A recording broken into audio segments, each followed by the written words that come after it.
Ridgerc avec l'Université de Corse Fabrice. Nous avons le plaisir de recevoir cette semaine Paul-Antoine Bisgambil, maître de conférence en informatique, spécialiste de modélisation informatique et d'intelligence artificielle appliquée à l'aide à la décision. Bonjour Paul-Antoine Bisgambil. Bonjour à tous. Bonjour. Merci d'être avec nous. En quelques mots, les grands axes, les enjeux de votre recherche. Oui, alors du coup, merci beaucoup pour la question et l'invitation. Alors, je travaille dans le projet informatique de l'Université de Corse, qui est le projet qui s'appelle Simulation des systèmes ubiquitaires. Et on travaille à aider les décideurs à prendre des décisions, notamment grâce à des méthodes d'intelligence artificielle, mais également la simulation. Et plus précisément, dans mes recherches, c'est sur les processus de décision.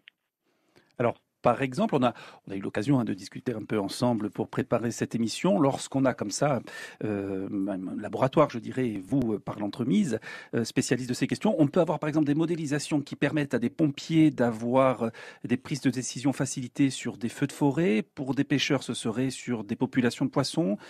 Pour d'autres, des écoulements d'eau. C'est ça un petit peu le côté concret de la recherche derrière ? Alors exactement, vous avez reçu des collègues à moi du projet Feu, il y a un informaticien également qui travaille sur ça.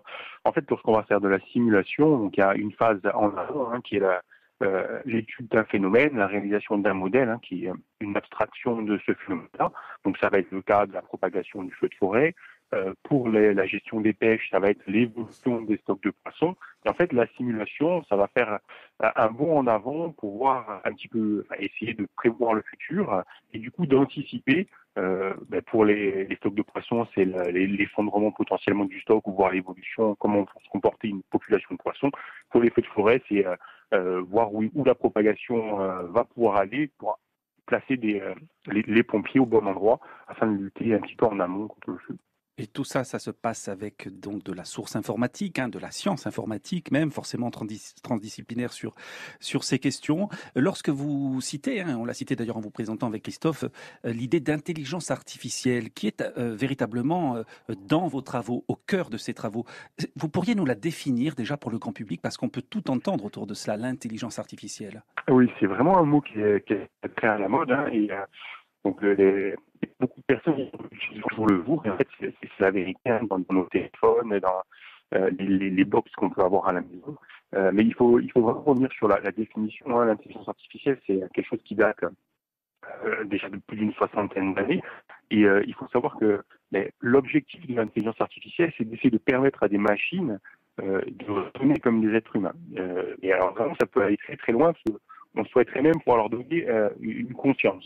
Mais ça c'est vraiment l'objectif à très long terme, on en est très très loin, et donc pour vraiment essayer de mieux expliquer les choses, aujourd'hui on va caractériser l'intelligence artificielle en intelligence artificielle faible et forte.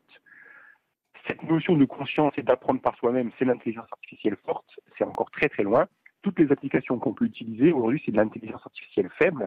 C'est un processus qui est vraiment très spécialisé sur du conseil, sur de la reconnaissance vocale, vous allez pouvoir le retrouver sur les réseaux sociaux ou Netflix, sur la proposition de contenu potentiellement adapté à l'utilisateur.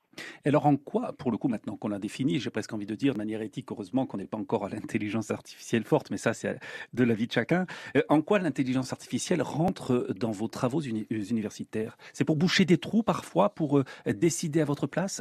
Alors, l'intelligence artificielle, c'est vraiment devenu un énorme domaine de recherche. Et donc, il y a vraiment beaucoup de sous-domaines qui vont nous permettre d'intervenir, nous, dans toutes les phases du processus d'aide à la décision. Donc, si on parle de processus d'aide à la décision, c'est vraiment parce qu'il y a plusieurs étapes. Et les premières étapes de ce processus, ça va être de mieux comprendre le phénomène qu'on va étudier.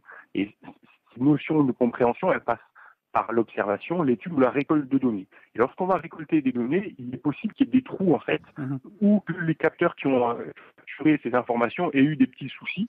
Et donc l'intelligence artificielle va nous permettre, par exemple, des méthodes d'intelligence artificielle, de reconstruire notre jeu de données. Et ça va être la même chose aussi tout au long de ce processus d'aide à la décision, jusqu'à la fin, où d'autres types de méthodes d'intelligence artificielle vont nous permettre, à partir des résultats de simulation, donc cette sorte de vision du futur, de dire quelle serait la meilleure décision pour arriver là ou pour mieux contrôler le phénomène lorsqu'il sera à ce point. Avec aussi quelque chose d'important pour vous, Paul-Antoine Bisgambille, c'est l'idée de ce panorama très très large autour de ce qu'est un chercheur. Pour l'exemple, prochainement, vous concernant, ça va être un regroupement justement autour de cette intelligence artificielle du côté de Cargese. Oui, alors il y a un aspect du métier de chercheur qui est très important, c'est la collaboration avec les collègues pour confronter un peu nos idées, nos hypothèses. Et avec notre équipe, tous les 2 ans, on organise une école à l'Institut des études scientifiques de Cargese. Et là, la première journée de cette école-là, elle est co-organisée avec l'Association française d'intelligence artificielle, qui est une association loi 1901 qui promeut l'intelligence artificielle dans la société et au niveau des industries.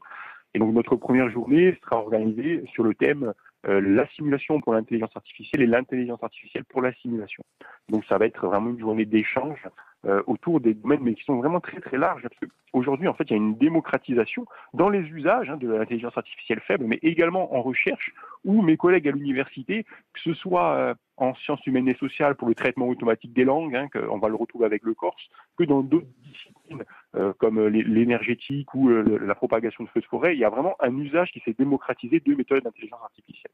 Dernière question pour Paul-Antoine Bisgambille. Comment travaillent vos étudiants autour de vous?